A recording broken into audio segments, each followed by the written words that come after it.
All right. Oh, no, not there. Here. So we're starting chapter 7 today. And what I did was I'm giving you another bonus assignment if you want it. So all the bonus assignments, the assignments are just set to drop however many bonus assignments there are. So if you do it, you can boost your grade, right? And then it'll drop a lower grade, right? If you don't want to do it, that's totally fine. And it's completely up to you. So we didn't have time to get through section 6.4. It's not on the final, but it is kind of fun to know. So if you want to read it and do assignment 17 on your own, then that's great, but you don't have to. Today we're starting chapter 7, kind of a squeeze. We're not going to get through all this, but I'll just kind of smush it down as we go. Wherever we get to at the end of the week is what test 2 will be on. Okay, so we're not going to get through all of chapter 7 for sure, but it'll be up to and including Wednesday this week for test 2, which is on Monday. Can you believe it? Crazy, right? No, what's this? Sounds like, let me just mute everyone. There. Okay. I went rogue with the slides because I really didn't like, I usually like whatever Mina puts out, but this, I did not like how she did that. So I went back to my old slides, and they're a lot shorter than hers would be.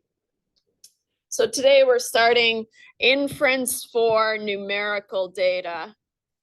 So numerical data, right? Usually what we're doing is we're analyzing the means. And in our case, that's all we'll be analyzing, right? So far, we've introduced inference techniques, things like hypothesis testing, confidence intervals. We've introduced them in terms of categorical data, right? So we have a sample of categorical data, proportions, and we've analyzed 1 sample proportions, 2 sample proportions, 3 or more sample proportions with chi-squared, right? And then if you went into 6.4, then you would have a 2-way table. So then you have 2 categorical variables with more than 2 categories that you're analyzing. So today, we're going to introduce inference for numerical data. Now, when we analyze numerical data, we often want to analyze the mean. So the sample mean x bar to learn about the population mean mu, right? That's the whole point of inference. And so what we're going to do is we're going to introduce confidence intervals and hypothesis testing still. Now you learn the rules of the game in chapter 6. Same rules apply. We're just going to tweak a couple of things, and that's it. So where I want to start and what I want to kind of get you used to doing is if I just introduce key information that's on the formula sheet, you'll be able to tackle any type of question, right? If you just understand kind of what the question is about. So what I'm going to do is from the formula sheet, I'm going to grab the section. So after chi-squared, we're going to go to 1 sample mean, which is what we're talking about today. Paste it in here.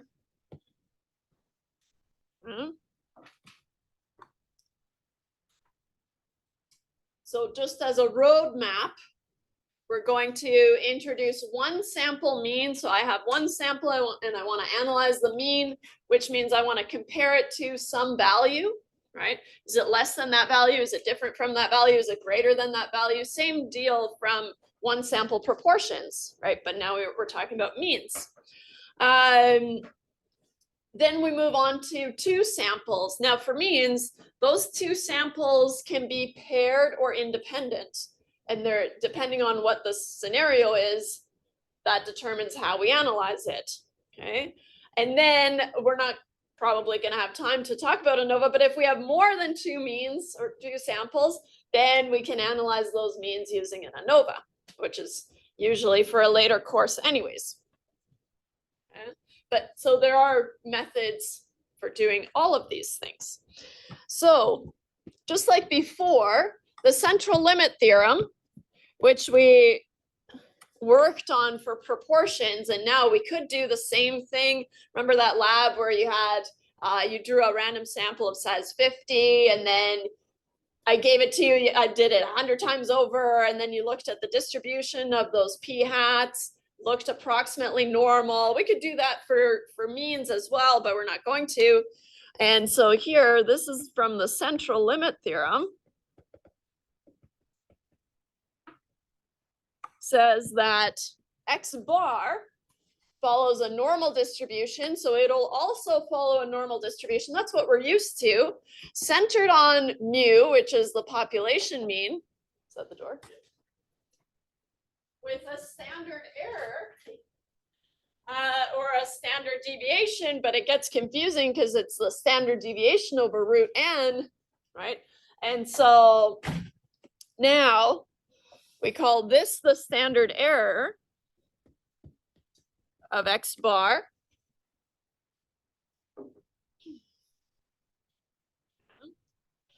And there are going to be assumptions that we have to check to make sure that this applies, right? But if we have a normal distribution and we know the center and we know the spread, then we know what this distribution looks like.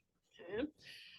One of the things that we did before, when we talked about the central limit theorem for proportions, we said, well, I don't know the population proportion, so I'm just going to use the sample proportion. We made one swap, right?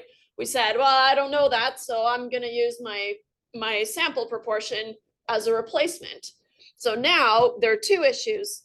We don't know mu because I don't have the population. If you take a step back and think about it, if I know the population mean, why am I trying to take a sample to try to figure out what the population mean is? That makes no sense, right? And so now I don't know what mu is, but I also don't know what sigma is. Sigma, remember, is, let me see here.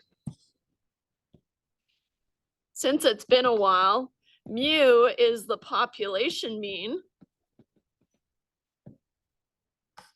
And sigma is the population standard deviation.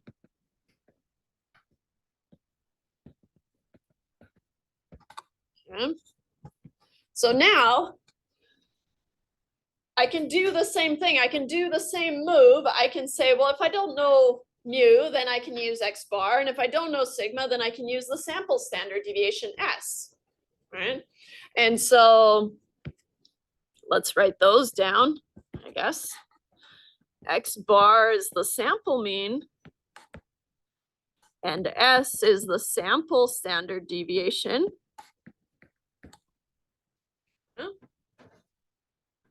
So now I'm making two swaps.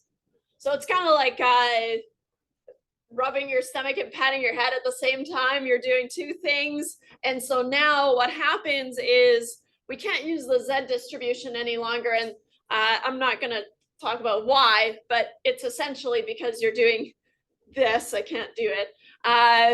Right? You're making two swaps at the same time. So now what happens is we're going to use the T distribution.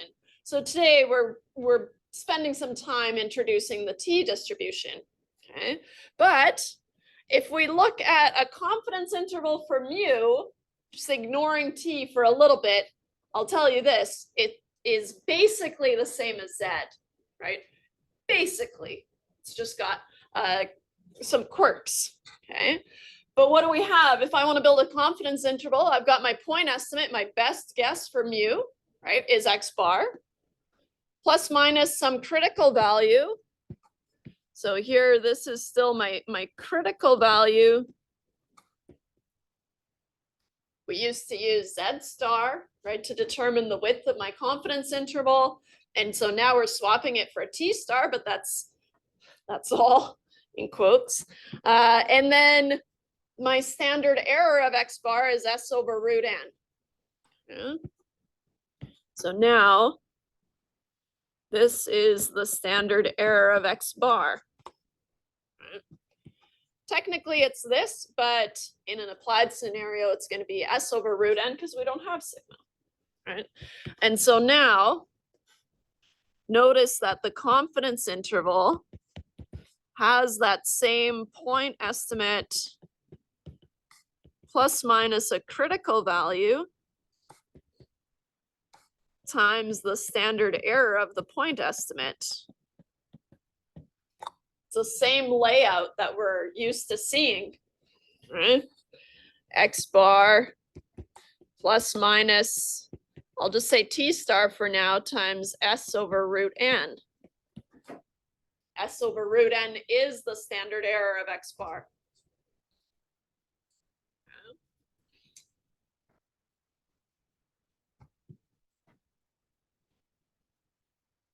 Confidence intervals, okay. Weird, we haven't, we don't have an example yet to attach this to, but so far, this is familiar, right? We're just swapping some things. Let's talk about a hypothesis test for mu. This looks familiar, right? Looks similar to one sample proportions where our null hypothesis was that P is equal to some P naught, right? Now I'm just saying, well, is mu equal to some mu naught, right? Some number, right? So this mu naught is a number we want to compare X bar to, right, from the question. Then we do the same thing as before. Point estimate minus the null value divided by the standard error of the point estimate. Right? So for hypothesis testing, in general, we said we have a point estimate minus the null value divided by the standard error of the point estimate, which is X bar minus mu naught over S over root N. Notice that now this becomes a T. We used to calculate Z's, right? P hat minus P naught is divided by the square root of P naught Q naught over N, right? We're used to seeing that, but now we're calculating a T. Yeah. Spoiler alert, I guess. The T distribution needs some degrees of freedom.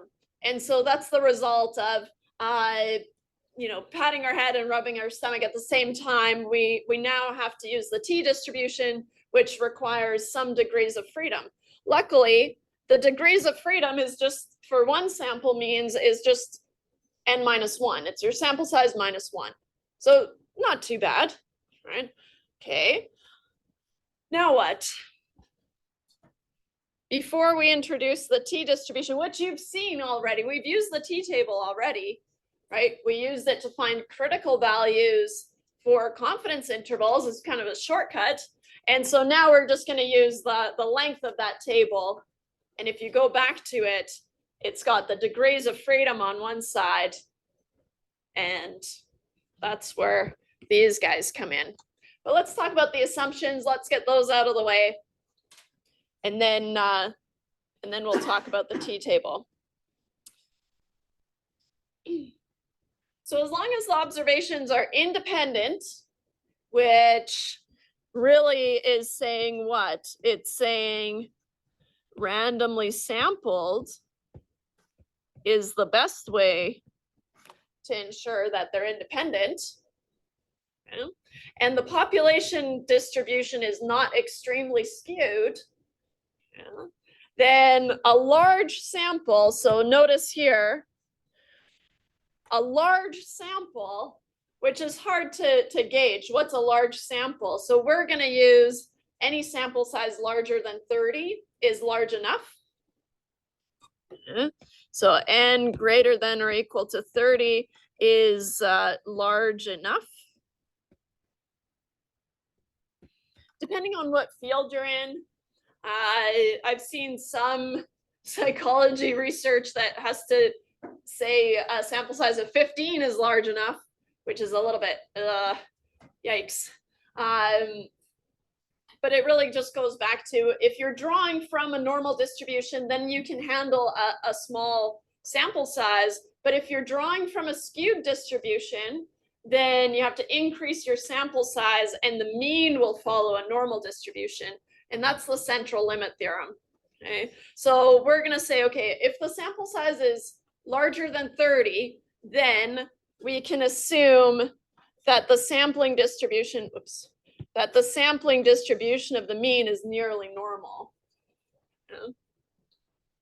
And that this estimate, S over root n for the standard error, is reliable.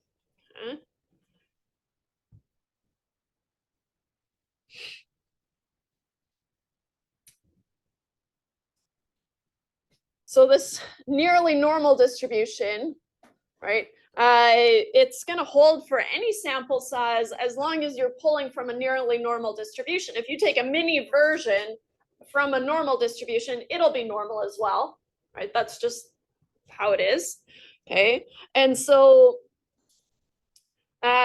when we're talking about, okay, small samples, then what do we do, right? And so it's all cute, but let's talk about, I think I skipped too far. Okay.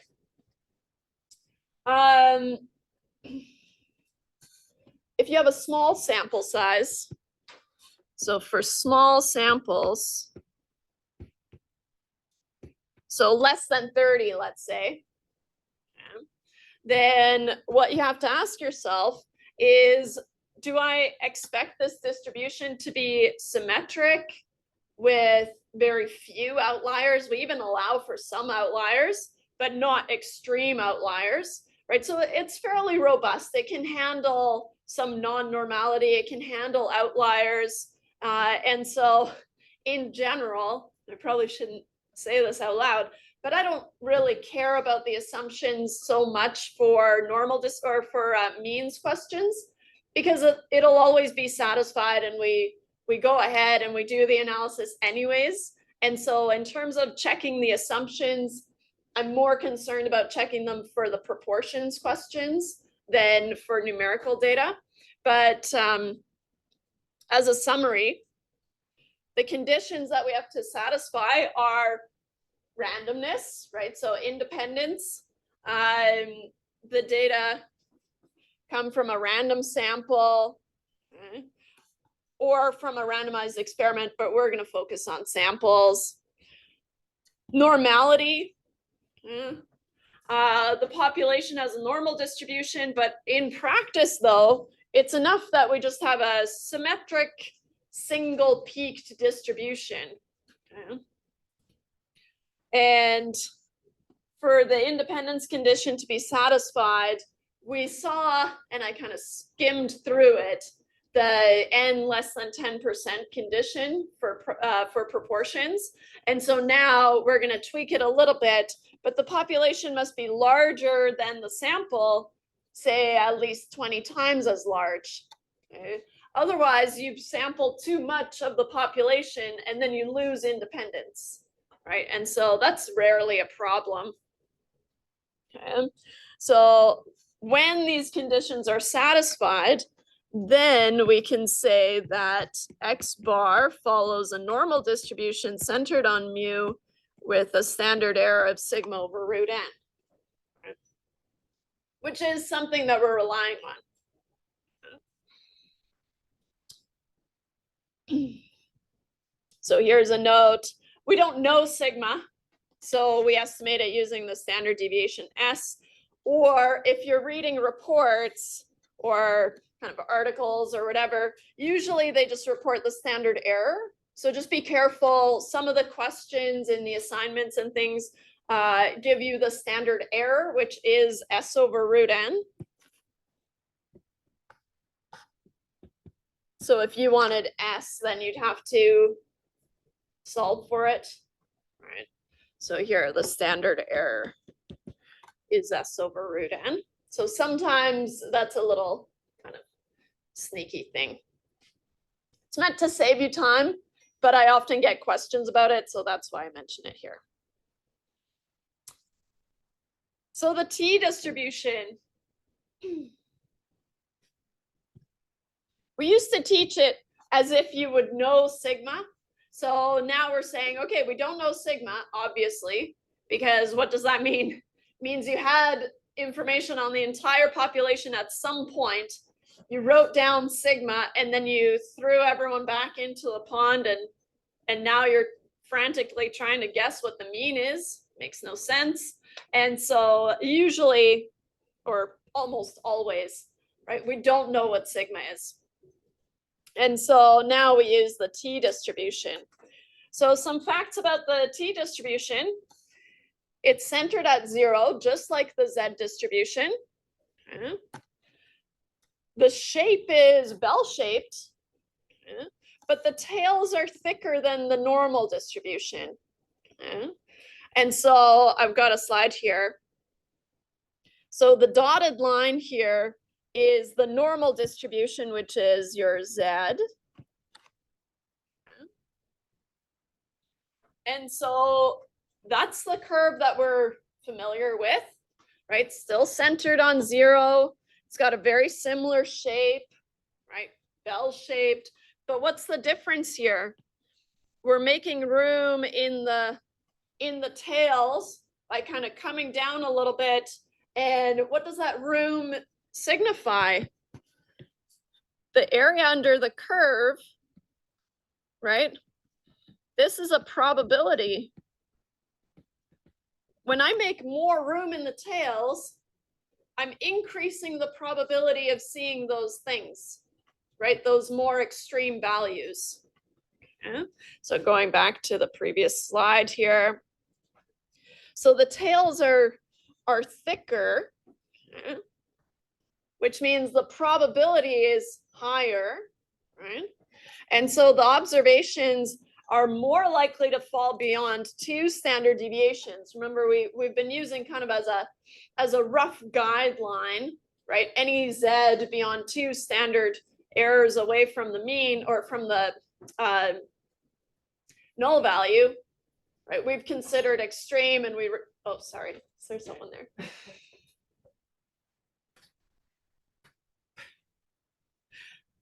Train had left the station. Thank you. What was I saying? Oh yeah, so we used to use a cutoff of 2 as a guideline, right? If you got a z larger than 2, you knew that you were probably going to reject H naught, for example, right? And so now we're gonna have to make that a little bit wider, right? Probably 2.5, 3. You'll see not that much wider, but still. Yeah. So the problem, or what we're solving here, is because we're estimating mu, we don't know what mu is, so we're using x bar, and we don't know what sigma is, so we're using s. So we have a less reliable estimate, but if we make a little bit more room in the tails, then that accounts for those 2 estimates. So the t distribution changes depending on your sample size. Okay, so it's got this this kind of flexible. Yeah, I like to do this like duck thing where if I increase my sample size, then it goes down, and then if I decrease my sample size, so if I have a small sample size, then I've got lots of room in the tails. And then as I increase my sample size, it goes towards the normal distribution, the z distribution. So the t distribution has thicker tails for small sample sizes, and the tails get thinner as the sample size increases. Yeah. So now we're going to introduce the degrees of freedom. we've seen degrees of freedom before, right, in the chi-squared test statistic, right? But then it was the number of groups that you have minus one, kind of similar, right? Or if you went into 6.4, the rows minus one times the columns minus one, right?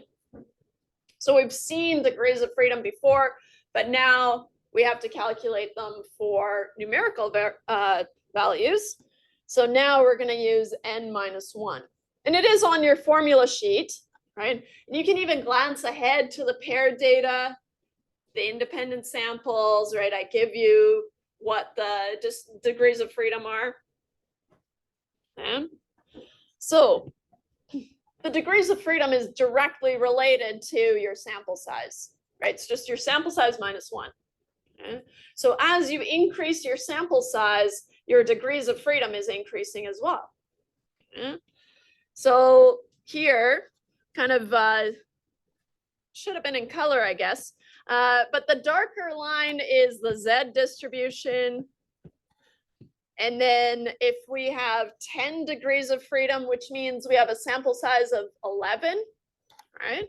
So here, that's quite small, a sample size of 11. And this is why I don't spend a lot of time on checking the assumptions, but because even at a sample size of 11, so 10 degrees of freedom, the difference between these two curves, right, is minimal, right?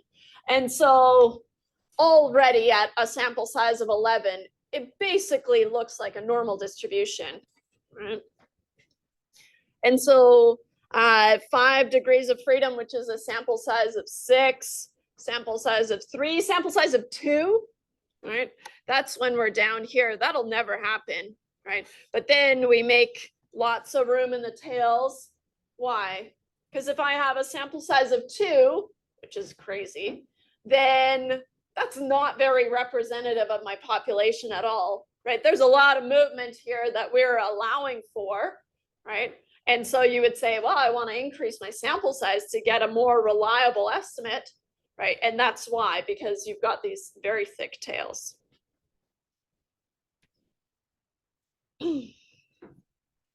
So the t-table, I forgot to bring them. I'm sorry. It struck me as we were waiting for those presentations or whatever it was. They looked really rocked when they left the room, right? They're all like so exhausted. So I don't know what they were doing in here. Brutal, but I realized it as I was waiting. Oh, well. So we've been using the Z table. Now we're going to be using the T table, right? Immediately let the formula sheet be your guide, right? If it tells you, so let's go to your formula sheet, right? If you've decided that you have a one sample mean type of question, right? Then you're calculating a t, which means you're going to use the t table, right, to find your p-value. We haven't looked at it yet, but we will, right? If you're calculating a chi-squared, you use the chi-squared table, which I just give you a little excerpt of. And if you calculate a z, you use the z table, right? And that sounds obvious when I say it here, but I know it's not until you've got enough practice with it. Okay? So like I was saying before, we've seen the t-table when we were trying to find the critical values as a shortcut for finding the critical values for confidence intervals, right, for our z stars, right? So here's the t-table, the t distribution of critical values. So then we said, if I want to make a 95% confidence interval, then I just skip everything in the middle here and I go down to Z star. Well, today we don't get to skip everything in the middle here anymore, right? We've got degrees of freedom on the left-hand side. And then what's more, we have p-values, one-sided p-values or two-sided p-values down below. So a little bit different layout, but once you've practiced enough with the t-table, I think what you'll find is that you prefer it over the z-table. The z-table is so long and tedious, and the t-table just gives you approximations, and then you use software to get more precise values. Yeah. So the difference between the t-table and the z-table is that so the z-table, we're able to actually get a p-value, right? Unless we're off the table, but then we're close enough, right? And so the t-table is only gives us a range for the p-value, which initially feels a little bit weird, right? P-value is somewhere between 0.01 and 0.02, for example, right? But that's okay, that's still information. I can still compare that range to 0.05, for example, right? That entire range is less than 0.05. So then I still have enough evidence to reject H naught. And so usually people struggle with, it feels less precise, but we can still go ahead and answer questions with it. Yeah. One of the things to cut down on two tables, right, is that we're using symmetry. So there are only positive t values in the t-table. Okay. So let's go through the steps, and then I'll bring in the table so that we can look at it. Okay. So if you calculate a negative t-score in step 2, where you're going to have to find the or do the test, right? Calculate the test statistic, which is a t in this case, then you have to use the absolute value. So you basically drop the negative in the t-table, okay? Because it only gives the positive values, but we know the behavior by symmetry around 0 would be the same in the lower tail, right? Okay, so using the t-table to find a p-value or a range of the p-values, first thing, you would have to calculate your t, right? That's step 2. Now we're on to step 3 of our hypothesis test, find the p-value. Okay. And so first, calculate your degrees of freedom, n-1 for one sample means. And then in the left-hand column, as you've seen, find your degrees of freedom, and you can't stray from this row. Everything else is gone, okay? Except for the top and the bottom. Okay? That's the same as when we only looked at the Z star row. Right? And so now you're going to move along that row to figure out where the absolute value of your calculated t would fall. So now we're using that same method that we introduced in the chi-squared, where we take our calculated t and we try to place it somewhere along the line, right? And then we can find two values that wrap around it. And I like to use my fingers. So you should now have your fingers on the two t-scores that wrap around your calculated t. What you're going to do is you're going to record them, mostly for retaining marks, right? If you tell me that your t is wrapped between these two values, even if they're wrong and you maybe missed something, as long as you follow through from there, then I'm happy, right? So you've got some lower t and some upper t. Notice that the t's are increasing as you move across the table, right? As you move further into the tails. So now you move your two fingers down to the bottom. Depending on your alternative hypothesis, you're going to have a one-sided or a two-sided test, meaning you want a one-sided or a two-sided p-value. We're not going to need to worry about the lower tail or the upper tail anymore, because it just differentiates between one or two tail tests. So now you have that range of your p-values. And just as a note, your t's are increasing as you move into the tail. So your upper t or your larger t corresponds to a smaller p-value. So what you have to do is you have to read them from left to right or right to left. Ugh, say it wrong. So as they're increasing. So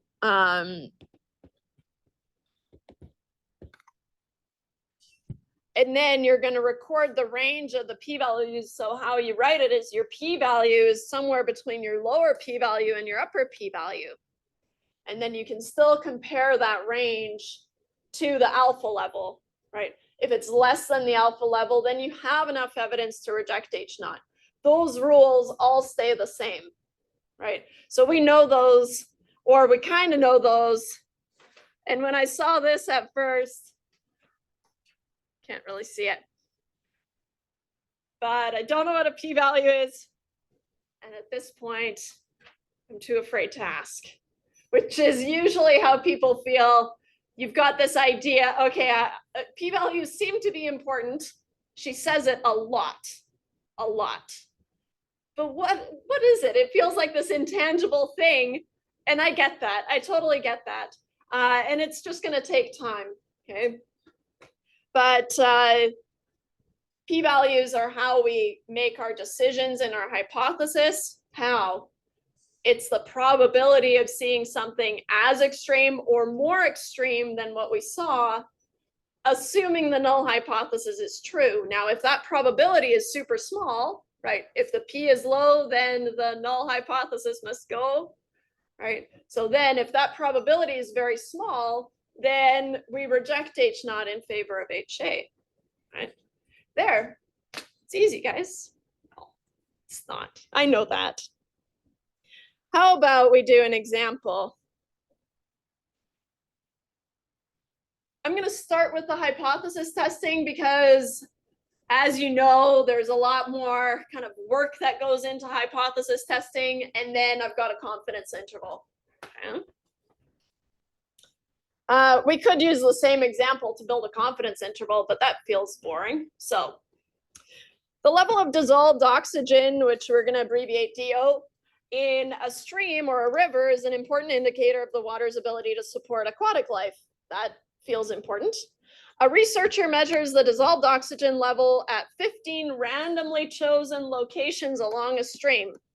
Let's make a note of that. Great. Here are the results in milligrams per liter. Okay, so here's our 15 data points. Okay. And we're told that the mean and the standard deviation of the sample are, so X bar is 4.77, yeah. And the standard deviation is 0.94. Okay. Some key things to look out for when you're differentiating between a proportion question and a means question is a means question will always have a standard deviation. Right, I have to give you the standard deviation. So as soon as you read standard deviation, then you know it's going to have to be a numerical data question, right? And so then you're talking one sample means, two sample means, paired data, right? And so that limits your options on your formula sheet, right? And so here, whenever you see the word standard deviation, then you know that this is a means question. Can you calculate the standard deviation of categorical data? You can't, right? And so then you know that it has to be numerical data, and that really narrows it down. Okay. On the final exam, you're going to have a hodgepodge of all these different question types, right? And your first thing that you have to do is figure out what type of question it is. Once you've decided what type of question it is, then you're limited on the formula sheet and you just do those things. Even if you've chosen wrong, as long as you stick with it, I can give you more marks than if you're jumping around between different question types. Okay. So here, a dissolved oxygen level below 5, whatever, milligrams per liter, puts aquatic life at risk. Is there evidence that the aquatic life is at risk at the alpha of 0.05 level? So a significance level of 0.05. So we're going to do this together. Add a page. I'm going to need some lines here.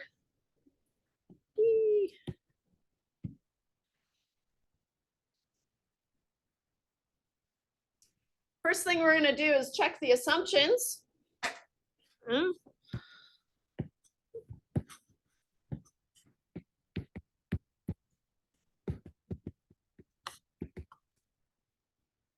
You'll get to see what I mean in action when we just kind of say, well, yeah, but I'm going to assume these assumptions are met and still go ahead and do this test. Okay. The only thing that we know is that we can assume independence because these spots, these locations along the stream were randomly selected. Okay. So the independence condition,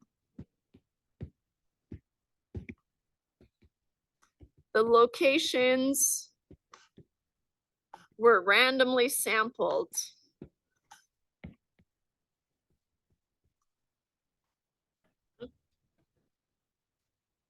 We had 15 locations. So as a follow-up to that, we can say, well, there are probably more than 15 or even 20 times 15 locations that I could have chosen from in a stream to do a little sample, right?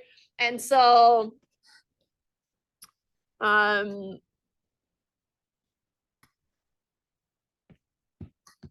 we assume N is less than 20%, or sorry,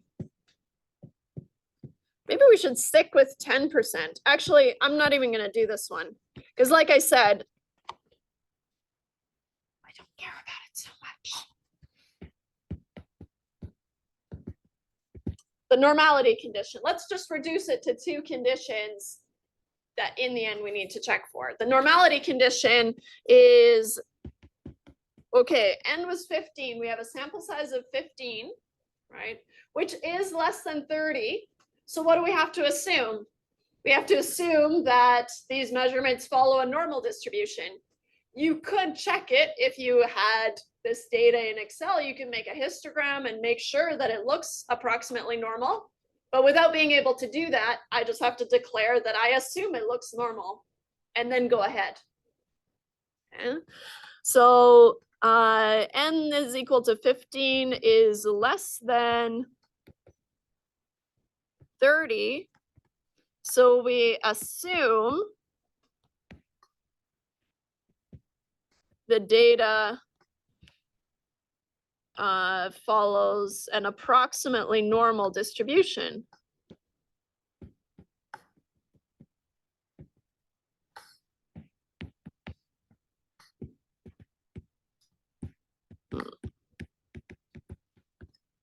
Right.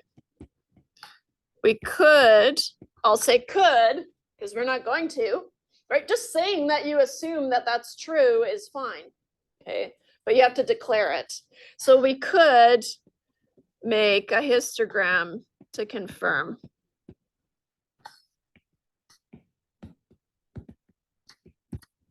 But we're not going to. I'm just gonna steamroll right ahead and say, okay, I know my sample size is small, but I'm gonna go ahead anyways.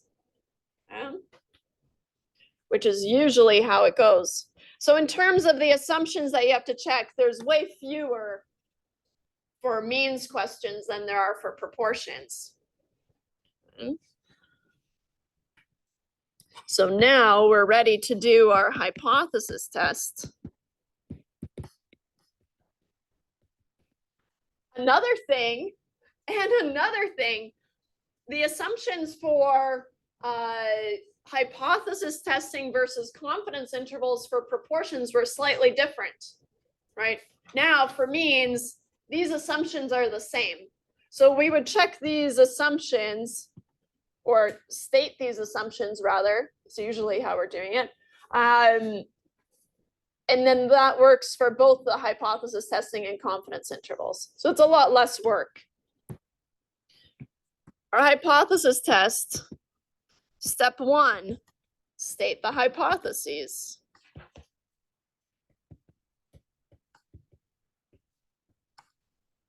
This is where I want you to, at least initially, go back to your formula sheet.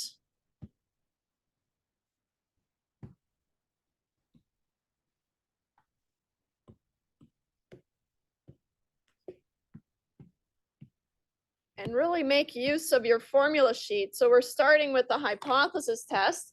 So our null hypothesis is that mu is equal to mu naught. It's our job to figure out what mu naught is, right? But besides that, that's the only thing that we need to fill in. So our null hypothesis is that mu, notice that it has to be about the parameter, it has to be about the population again, right? Just like when we talked about proportions, is equal to mu naught.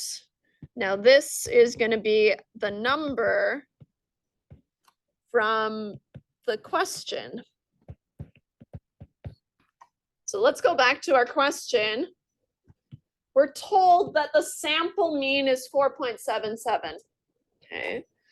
But we're also told that a dissolved oxygen level below 5, now 4.77 is less than 5.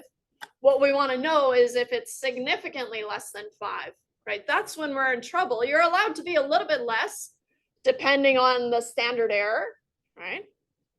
And so there's some wiggle room, right? But at some point, 4.77 is going to be significantly less than 5, and that's when we're in trouble. That's when you would reject H naught.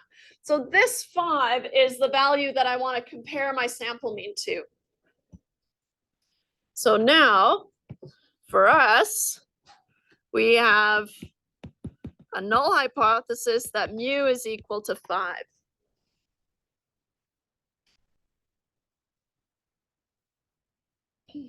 So mu naught is equal to 5 is our null hypothesis, really.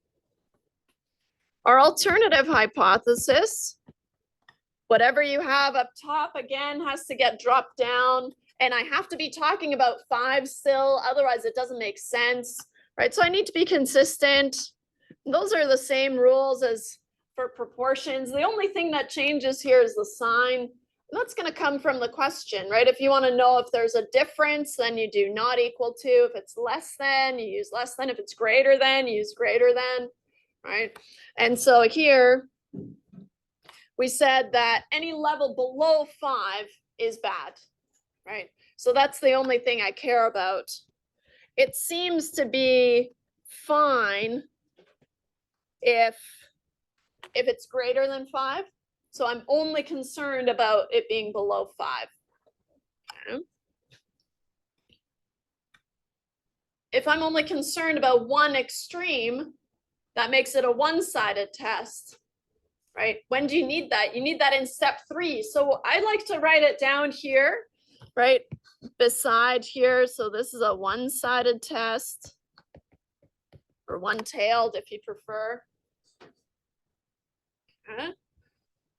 I need that for my p-value later, right?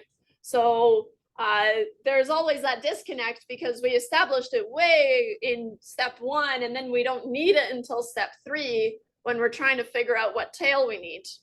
Okay. But this is where it's coming from. Okay. Step 2, do the test, do the do.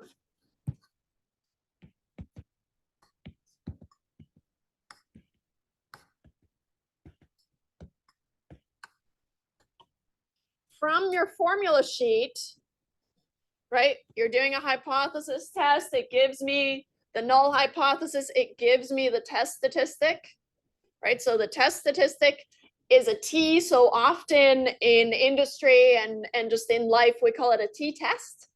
Oh, I just did a t-test. And that's very common. Now that you've heard about T's and T's, you're going to hear about t-tests, right? They're going to crop up in your life. I just know it. So here a t-test. T is x bar minus mu naught. That's our null hypothesized value divided by S over root N. So now it's a matter of just plugging values in and calculating our T. So T is equal to X bar minus mu naught over S over root N. I need another page here. In our case, X bar was 4.77.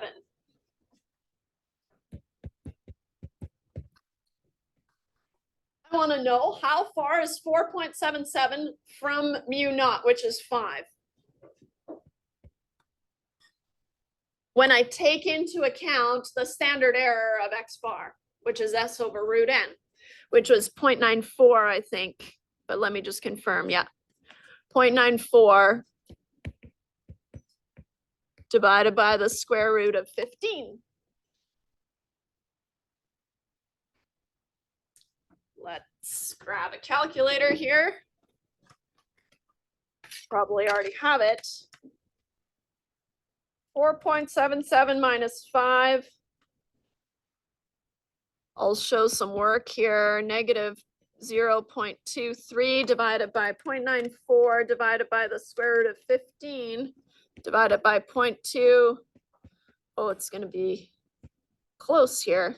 0.24270695664. Negative 0.23 divided by that. I get a T of negative 0.9476448613.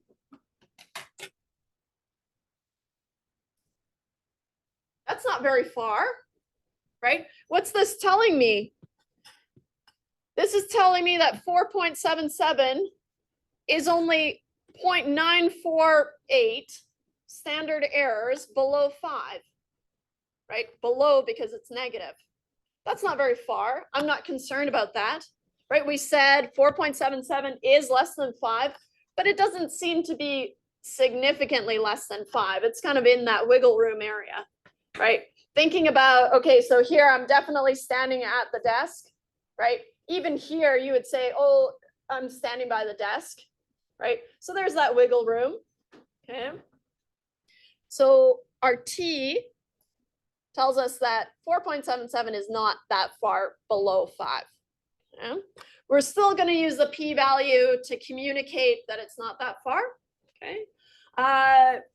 In terms of rounding, what I want you to do is I want you to rely on the table. So you use the same number of decimal places as the table. Now the table gives T to 3 decimal places. Use, or maybe round to 3 decimal places to match the T table.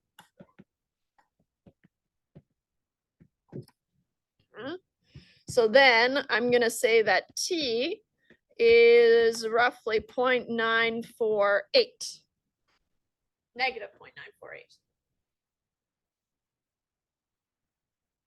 Okay.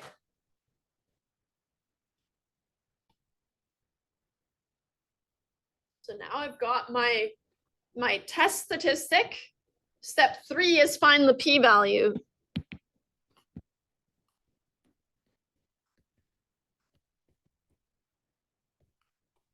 First thing I need to do before I can use the table is to find my degrees of freedom. And so using degrees of freedom equal to n minus 1. And usually I just write it in a sentence like this, and I do my math in the same line, which is kind of sloppy, but it would take too many lines, and you're really just doing n minus 1. So 15 minus 1, which is 14.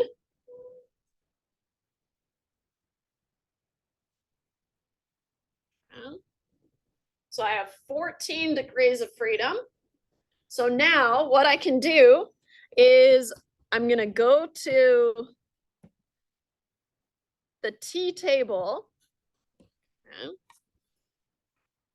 And the first thing I'm going to do is just ignore all the other degrees of freedom except for 14. Okay.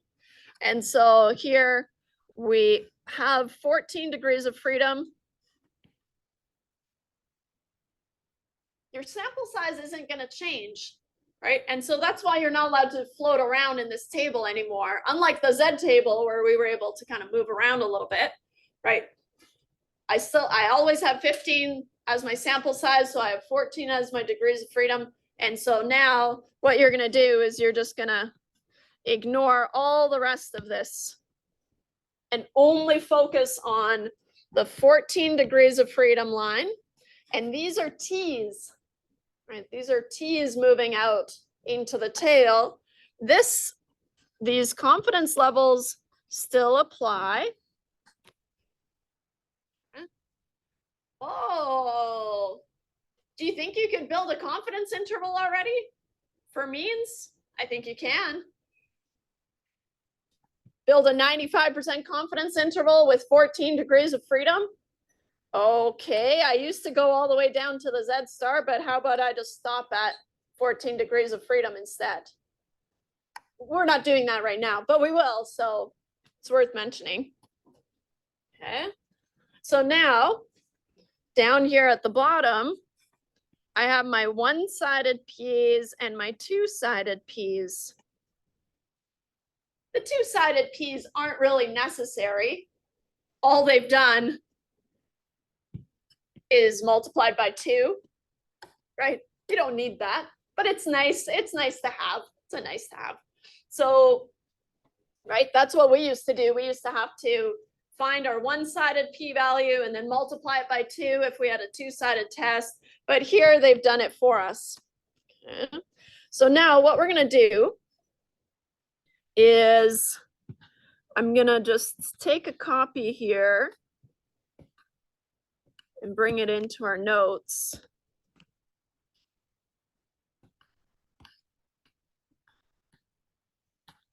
And I also want the p-values. And I'm going to grab a slightly bigger version.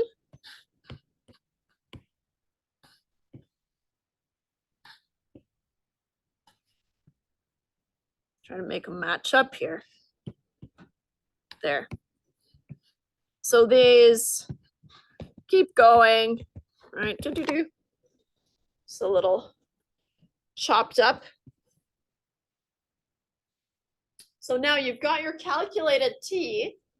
And remember, you're going to write down what you're finding in the table. And how we are going to do that is I like to start with my calculated T in the center of the page, because then what am I going to try to do? I'm going to try to find values on either side. So then if I write it like this, so usually we find, or maybe we find the absolute value of T equal to negative 0.948. Right. Absolute value just says ignore the negative. Well, not technically, but effectively. Okay.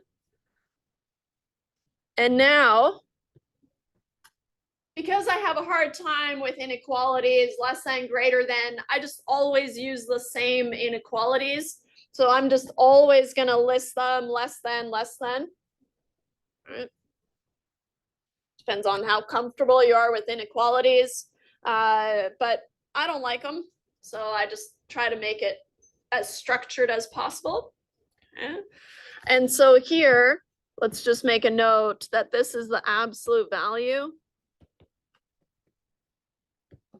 So we had a negative T, but what we're going to be using is positive 0.948. Okay.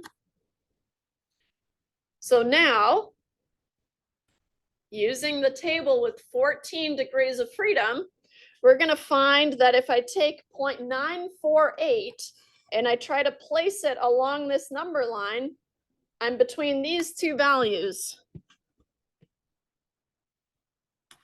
0.868 and 1.076. So I'm going to write those down.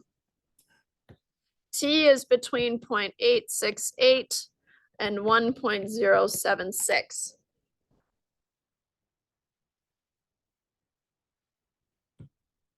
This probably feels excessive writing this down, but it's a good way. It's not hard, right? If you get in the habit of doing it, then it's not hard. And it's a good way of preserving marks. Too often do I see you using the wrong values, but you didn't tell me what you were going to use, and so you lose more marks. Whereas if you had just said, oh, if you had told me that 0.948 is somewhere between 0.692 and 0.868, that's clearly a mistake, but as long as you stuck with it, right? Whereas if you just tell me two values at the end, I don't know how you got there, right? And so if you just show me how you got there, then you're able to retain more marks. I can say, oh, that's a silly mistake, but you were probably just rushing or whatever. So now, like we said in our initial instructions, so now I like to put my fingers on both these, and then I just trace down. And depending on what my alternative hypothesis was, do I have a one-sided test or a two-sided test? In this case, we want to know if it's below 5, and that's why I make a note to myself initially here, because that feels like a long time ago, right? That's why I make a note to myself, I need a one-sided p-value. It's a one-sided test, right? So then I can go back and remind myself, or just look here. That's fine too. Okay, so then I need a one-sided p-value.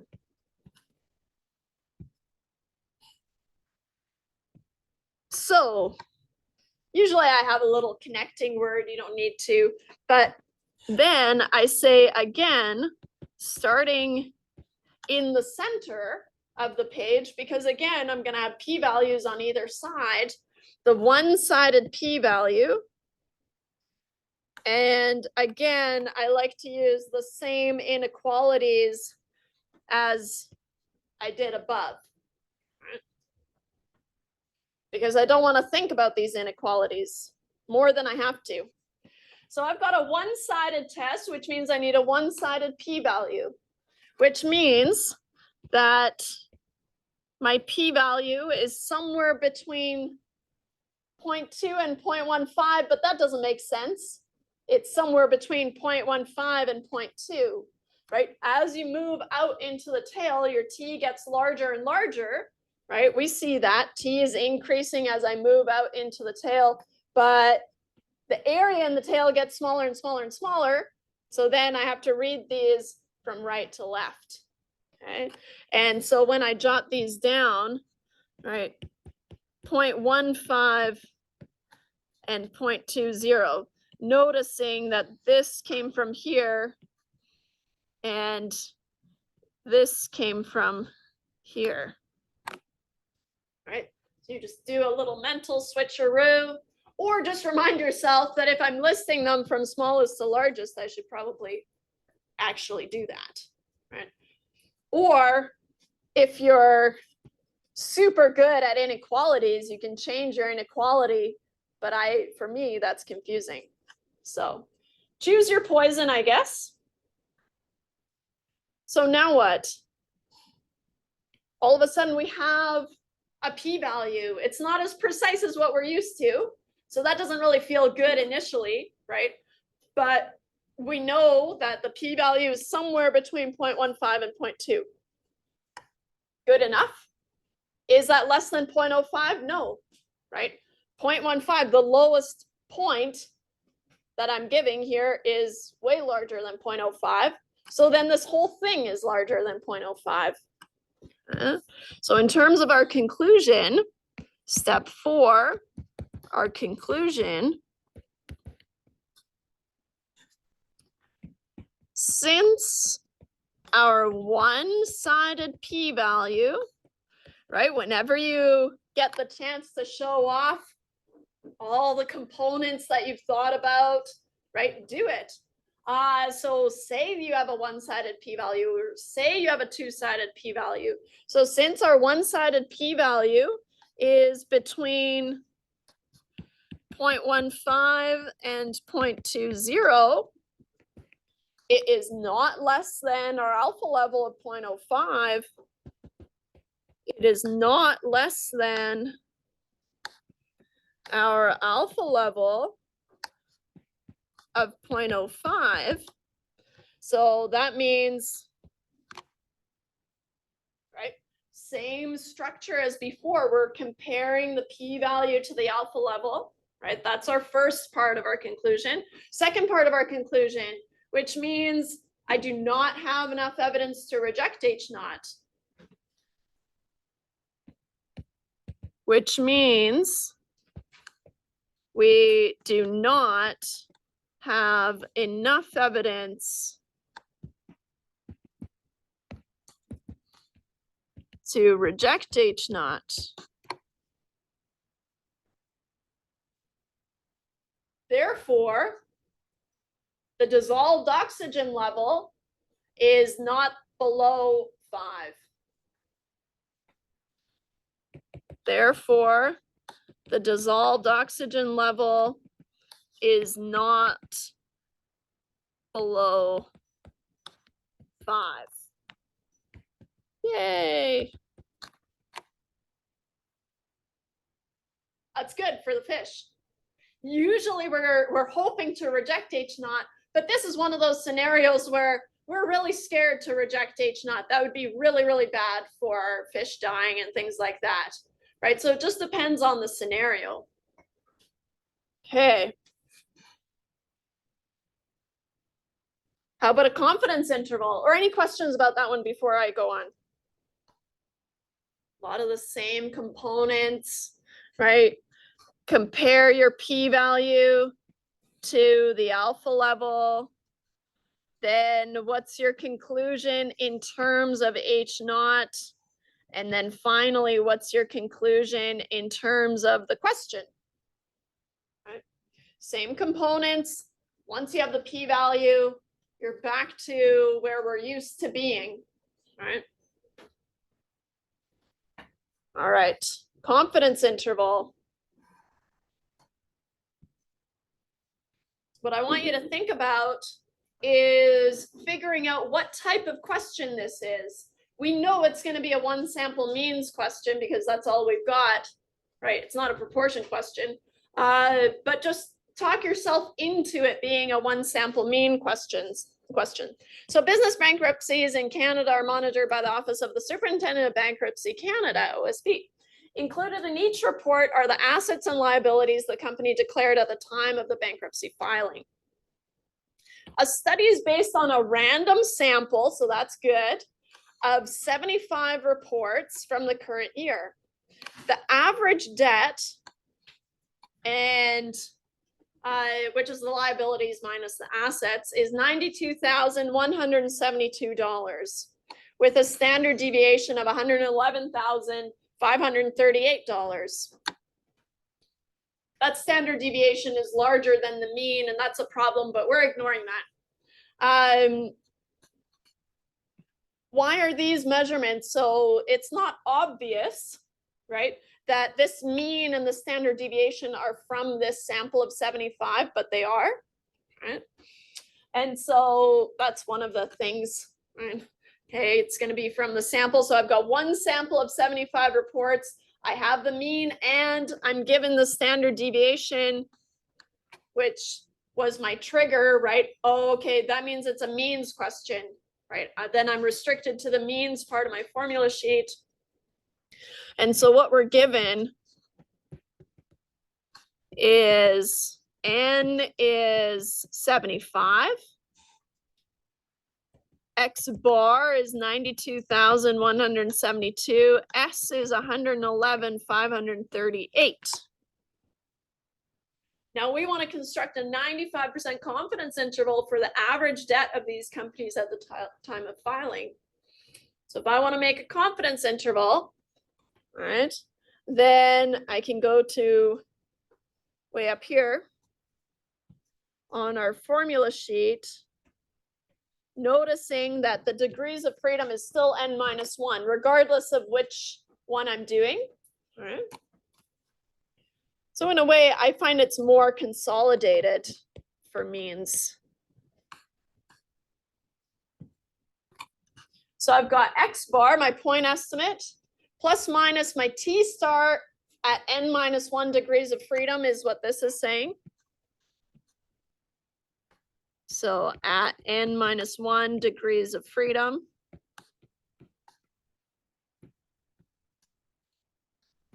Times s over root n. I have all those components. The only thing that I need is t star. Okay. Which I think if I let you go now, then you could figure it out, right? I need my degrees of freedom. Okay. And so degrees of freedom is n minus 1, which means we have 75 minus 1. I guess after I give you this one hint. So the degrees of freedom is n minus 1, which is 74 in our case. So we go to our t table, 74 degrees of freedom. So now these no longer apply. Along the left-hand side, I'm looking for 74. One of the things you'll notice is that it stops going up by 1 after 30. Okay. You'll notice that also that things don't really change in each column. They're, minor differences. Okay. But the rule that we're going to have is if you're choosing between two lines, right, between 60 and 80 in our case, what we're going to have to do is we're going to have to bump it down to 60. Why? Because I have a sample size of 75. I don't have a sample size of 81, right? So claiming to have a sample of size 81 would be lying. You're safer to say, oh, I'm going to pretend I only had 60. I have 75, but I'm going to pretend I only have 60. That's safer. Okay. And so even if you have 990 degrees of freedom, and so close to 1,000, you'd have to bump it down to 100. And that hurts a little. But that's why we have software that you can tell it any degrees of freedom and it'll just find the exact value. So for us, what we're going to do is we're going to be choosing between, these values. I guess I should do the whole table.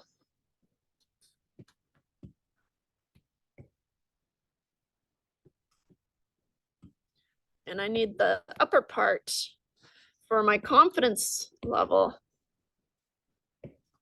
Beep. Oops.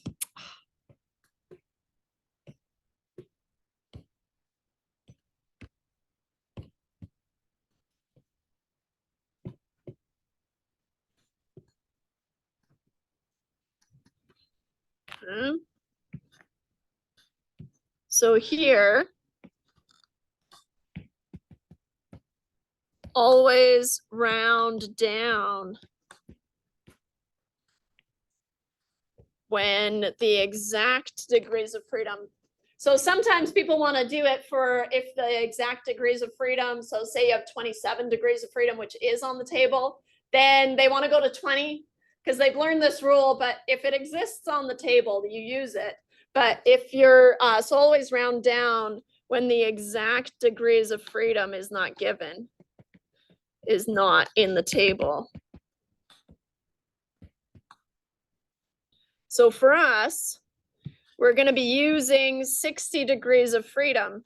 So what I want you to do is make a note of that. Following your degrees of freedom, you give me the exact degrees of freedom, 74, but using degrees of freedom equal to 60. So that's part of your work, telling me that I know to round down, right? And here's what I'm going to be using.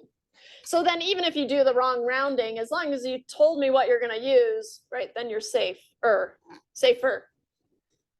So if we want to make a 95% confidence interval, Hey, bada bing, bada boom. An even 2.0000, which we expect, right? 68, 95, 99.7 rule applies roughly, right? So that's pretty fun. So now,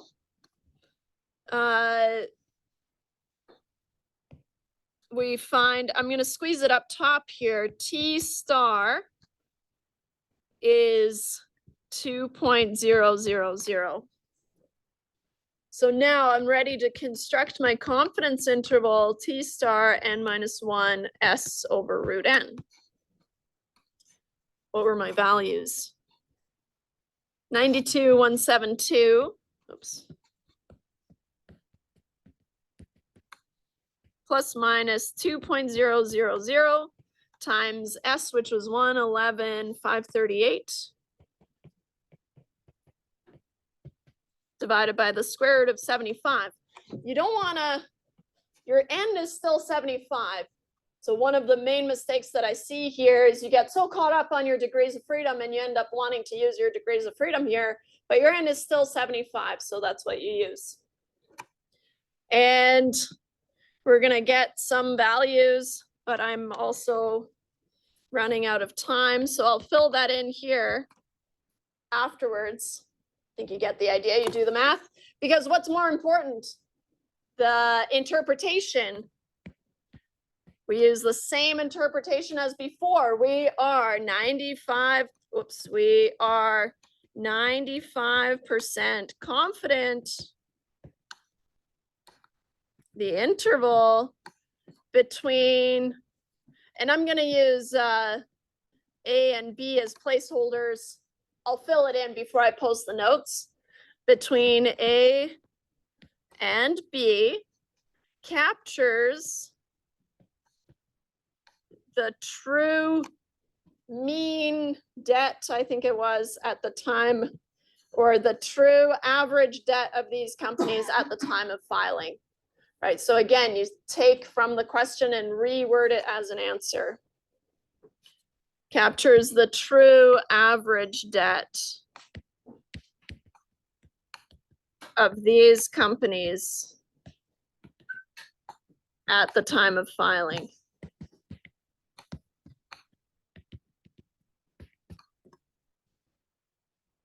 Ta-da! You did it.